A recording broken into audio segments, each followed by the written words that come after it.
175 4 নম্বর অঙ্কটা দেখো, দেওয়া আছে কসের সমান হাফ।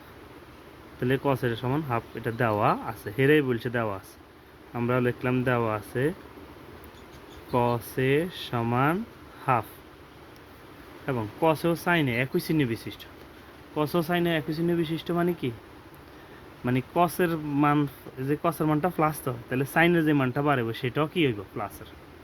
এবার হচ্ছে সাইন ও টেনের মান বার করতে, তাহলে আমরা আগে প্রথমে সাইনের মান বার করব। তো সাইনের মান বার করতে হলে আমরা তো সূত্র জানি, কসের মান দেওয়া থাকি যদি সাইনের মান বার করতে হয়, তাহলে সূত্রটা হচ্ছে কি?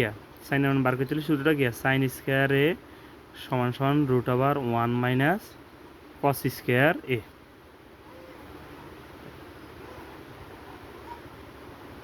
সাইন স্কোয়ার এ সমান সমান 1 মাইনাস কস স্কোয়ার এ, বা সাইনের সাইনে পরের লাইনে বামের স্কোয়ার ডাইনে গেলে কি হয়ে যাবে? রুট হয়ে যাবে।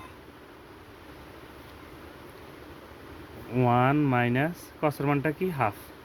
তাহলে কসের জায়গাত বসাইলাম হাফ, উপর আছে স্কোয়ার, রুট ওভার 1 মাইনাস 1 রস স্কোয়ার মানে 1, 2 রস স্কোয়ার মানে 2 দুগুণে 4, রুট ওভার। এবার আমরা এখানে লসাগু করব। এখানে নিচে 1 আছে, 1 আর 4 এর লসাগু 4, হরে দিবা গ্লব দ্বিগুণ, নিচে রাখি গিয়ে দ্বারা 4 ভাগলে 4 একে 4, হে সাইডের আবার উপরে 1 দ্বারা গুণ করলে 4 একে 4 মাইনাস নিচে 4 একে দ্বারা 4 ভাগলে 4 একে 4 1, এই 1 আবার উপরে 1 দ্বারা গুণ করলে 1 একে 1, 4 তুন 1 গেলা 3, নিচে 4, 3 এর বর্গমূল রুট 3, 4 এর বর্গমূল 2। যেহেতু বর্গমূল চিহ্ন আছে এখানে সামনে কি বইব? Plus minus বইব। তাহলে আমরা সাইনের মান বার করে লিখছি। যেহেতু বলছে, এই যে দেখো বলছে কসে ও সাইনে একই চিহ্ন বিশিষ্ট, তাহলে কসের মানটা প্লাসের, তাহলে সাইনের মানটা এখানে প্লাসেরও আছে মাইনাসের আছে। তাহলে আমরা যদি এটার ভাঙে লিখি রুট 3/2 কমা মাইনাস রুট 3/2, তো কসে ও সাইনে একই চিহ্ন বিশিষ্ট, তো কসের মান প্লাস, একই চিহ্ন বিশিষ্ট হলে তাহলে সাইনের মানটা হবে কি? সাইনের মানটা হবে কি? প্লাসের হবে। তাহলে আমরা লিখতে পারি সুতরাং, এই যে সুতরাং সাইনে সমান সমান রুট 3/2, আর প্লাস দেন লাগে না, প্রথম সংখ্যার সামনে প্লাস দেন লাগে না। এবার কার মান বার করতে গেছে দেখো, টেনের মান। তো টেনের মান বার করতে হলে তো সহজ, টেনের সূত্রটা তো সহজ, টেনের সমান, সুতরাং টেনে সমান, টেনের সূত্রটা হচ্ছে কি? সাইনে বাই কসে। এবার আসো, এই যে সাইনের মান, সাইনের মানটা কি পাইছি?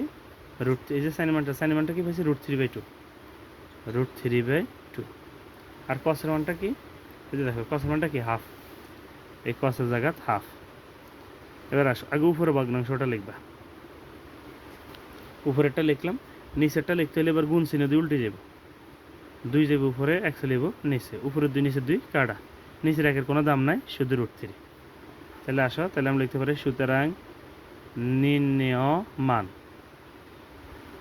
নির্ণেয় মান, কারকার মান বার করতে গেছে, সাইনের মান বার করতে গেছে, সাইনের মান হইল রুট 3/2, টেনের মান বার করতে গেছে, টেনের মান হইল রুট 3।